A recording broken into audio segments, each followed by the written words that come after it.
Radio Sucesos 101.7 FM presenta su noticiero Sucesos con Milton Pérez y Verónica Larrea. Un periodismo libre para una democracia plena.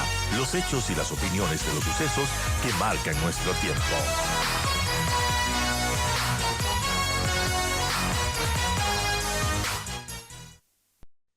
Yo doy la bienvenida a esta hora a Carolina Andrade, secretaria de Seguridad del Distrito Metropolitano de Quito. Secretaria, gracias por acompañarnos. Buen día. Lo primero que le quiero consultar es cómo le cayó al municipio de Quito este estado de excepción en el que se ha incluido a la capital por tercera vez en el año, eh, cuando aparentemente, no sé, es discutible si es que hacía falta o no. Bueno, así es, Milton, muy buenos días, un gusto poder acompañarlos, un saludo a todas las personas que nos están escuchando y nos siguen. Bueno, desde el municipio de Quito, como ustedes saben, no tenemos directamente la incidencia en la Ujú. declaración de ese estado de excepción, es una decisión a nivel nacional. El Distrito Metropolitano de Quito hasta este momento ha tenido una reducción de 12% de los homicidios en comparación del año pasado.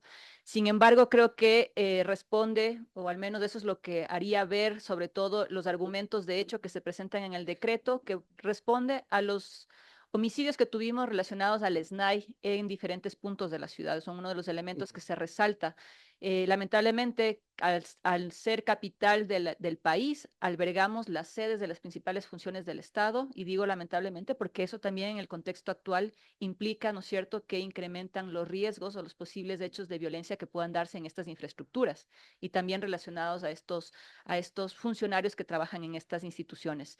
Entonces, por un lado, tenemos una reducción, pero también tenemos elementos que hay que resguardar, que hay que fortalecer el trabajo de seguridad, y creo que la acción del gobierno ha venido un poco más en el tema de contener, porque hemos tenido una brecha que se ha venido acortando. Antes pasamos de inicios de año de una reducción del 46%, luego del 17% y ahora del 12%. Es decir, tenemos una brecha que se está reduciendo en el tiempo. Septiembre fue un mes con bastantes hechos de violencia, así que lo que interpretamos es una decisión que busca contener y sobre todo prevenir que esto pues se reduzca hasta finales de año.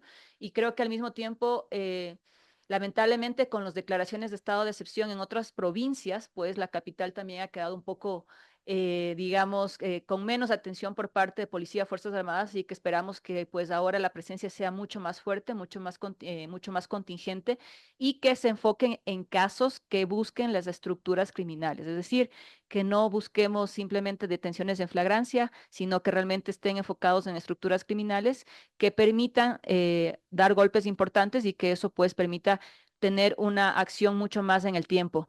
Eso es lo que podríamos nosotros interpretar. Hay también un contexto más vinculado a conmoción interna relacionado al tema de incendios. Sin embargo, ya en Quito en este momento estamos en un proceso de transición hacia la época lluviosa, Ujú. y en la época lluviosa, pues, ustedes han visto, hemos tenido ya varias emergencias. Diariamente estamos atendiendo entre 21 a 30 emergencias en toda la capital vinculado a las lluvias. El día de anteayer, el día tuvimos en 35 minutos, llovió cerca del 40% de todo lo que había llovido en el mes de octubre en el año 2023, en 35 minutos. Eso fue el impacto que tuvimos en el sur de Quito, principalmente en lo que fue la quebrada Caupicho. Bueno, ahí ya vamos a empezar a hablar del tema del nuevo reto que tiene Quito. Ya estuvimos hace 2 semanas ardiendo en fuego y ahora está muchos sectores sufriendo las lluvias. Bueno, 9 asesinatos, un caso de sicariato comparado con 2023, 9 asesinatos en este año, uno en 2023, cero en 2023 sicariatos, 12 homicidios, 12 igual en el 2023. Algunas cifras que reportan casos de 19 casos de violencia criminal. eh, Armas de fuego son las más utilizadas en Quito, un total de 14 casos. Nada que ver con otros cantones que tienen unos índices supremamente más altos de violencia, pero si hay un incremento, si numéricamente hablamos, si hay incremento. Usted, que es la Secretaria de Seguridad de Quito, ¿justifica esa acción por el incremento o cree que Quito podía seguir con los controles normales y habituales antes del estado de excepción? A ver, creo que sí hay una reducción importante. De hecho, cuando hacemos el ranking comparativo entre las ciudades más pobladas del país, Quito está entre las ciudades menos violentas, Ujú. incluso por debajo de Ambato, que Ambato ha tenido un crecimiento muy importante, mucho más fuerte. Es decir, sí, los datos nos dan una realidad, sin embargo, creo que hay que reforzar estos últimos meses del año y creo que también es importante tener más presencia militar y policial en las calles y sobre todo, como decía, en los puntos críticos para desmantelar las estructuras. También hemos tenido movimiento de policías que han estado atendiendo otras provincias y Ajá. que creo que esto también lo que mostraría pues en los siguientes meses es tener mayor presencia policial por parte de la policía y que podamos tener mayores resultados.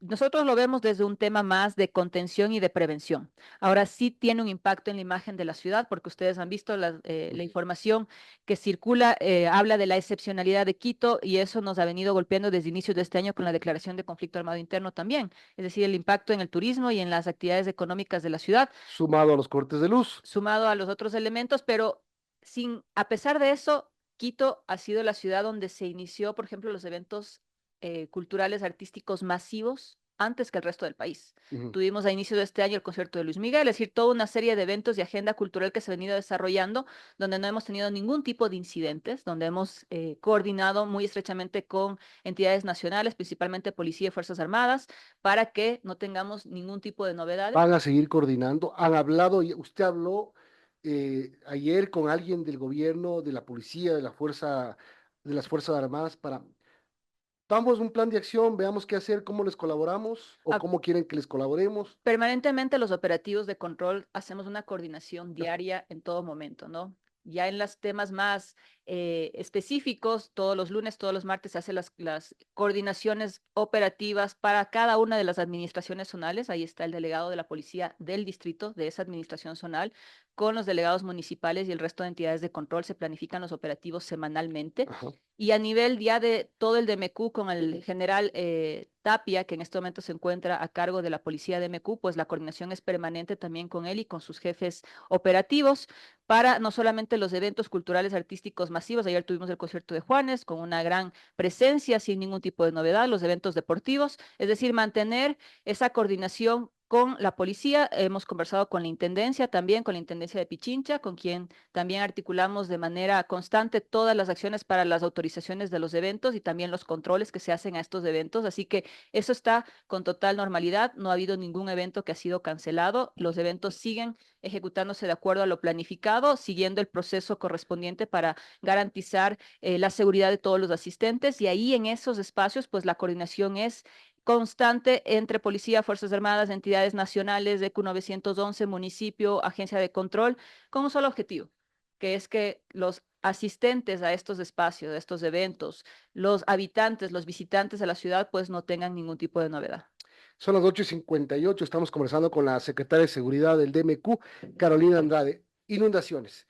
Antes de ayer, hace 2 días, sí, 17 inundaciones en Quito, 21 incidentes en la capital, un colapso estructural, 17 emergencias por inundaciones, como digo, 19 negocios dañados, 9 viviendas afectadas, 3 carros destruidos. Vino con fuerza la época de lluvias. Vino con muchísima fuerza. De hecho, ustedes saben que estábamos a vísperas, de hecho, hoy.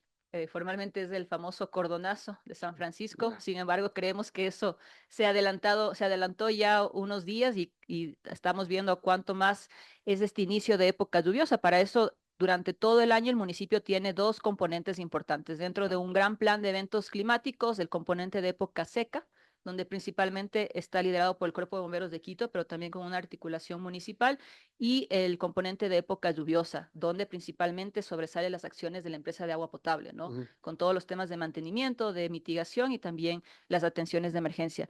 Así que así es, hace 2 días tuvimos, exactamente el 2 de octubre, tuvimos 21 incidentes relacionados a eventos de lluvia, entre colapsos estructurales, desbordamientos de quebrada, inundaciones.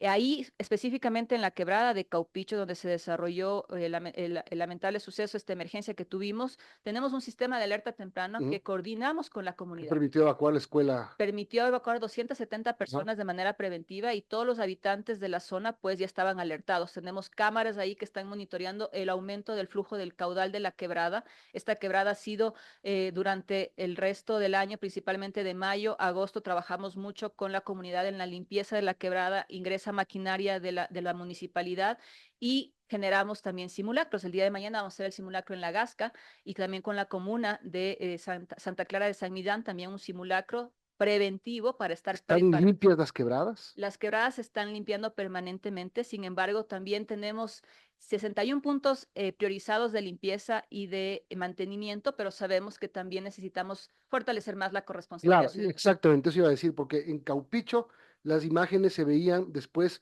cosas que la gente bota en una quebrada, que no debería hacerlo, cosas que provocan este tipo de colapsos en los sistemas de evacuación de agua. Lamentablemente, la fuerza del agua fue tanta en Caupicho, como decía, en 35 minutos llovió el 40% de lo que llovió el año pasado en todo el mes de octubre en Ujú. esa zona. Eso es lo que nos dicen los pluviómetros de la empresa de agua potable. Y fue tanta la fuerza con la que el agua arrastró que incluso un contenedor de basura se observa en las imágenes que es Ujú. arrastrado con los vehículos que estaban estacionados en una empresa cercana a la zona, no tenían ocupante de esos vehículos, sino que fueron arrastrados por la fuerza y obviamente eso generó un arrastre de escombros. Hay una corresponsabilidad ciudadana que buscamos trabajar permanentemente, que es un tema más cultural, educacional, que tiene que ser constante en el tiempo, pero por ejemplo en esa quebrada tenemos varios reportes de las acciones de mantenimiento y de limpieza que se habían hecho desde el mes de mayo al mes de agosto. Lo mismo sucede, por ejemplo, en lo que corresponde la Gasca. En la Gasca tenemos ya instalado cámaras de videovigilancia. La comunidad mañana va a realizar su simulacro para prepararnos justamente ante una cultura de riesgo, que es un tema constante que puede suceder, no solamente por el incremento de las precipitaciones, que es un tema natural, pero también los movimientos de masa que se dan en la parte alta de las laderas del Pichincha o de la parte del Pichincha, ¿no es cierto?, que acarrea todo el material de lodo que puede poner en riesgo las viviendas que se encuentran en la parte baja por la fuerza con la que cae. Así que es un tema que tiene varios componentes, un componente municipal, pero también un componente comunitario. Algo final, se quedaron sin trabajo los pirómanos, gracias a Dios. ¿Alguna información sobre lo que pasó en Quito? ¿Algo que haya arrojado la investigación que ustedes sepan? Por lo pronto nosotros no conocemos más detalles de la investigación, son 18, 19 denuncias que se presentaron. La última fue justamente esta persona que intentó quemar 60 llantas cerca del Parque Metropolitano ¿Qué dijo? ¿Por qué quería con quemar el 60 llantas? objetivo de ¿Estaba sacar practicando el para el paro o alambre qué? de las llantas para poder venderlo, para poder comercializarlo. Ah, Esa es la versión que la persona nos da, pero obviamente eso no puede suceder y mucho más en un contexto donde las condiciones climáticas son tan fuertes, tan adversas, que puede hacer una propagación de estos incendios. gracias, secretaria, por habernos acompañado. Son las 9:03. Carolina Andrade, secretaria de Seguridad del Distrito Metropolitano de Quito. Buenos días y nosotros nos despedimos también.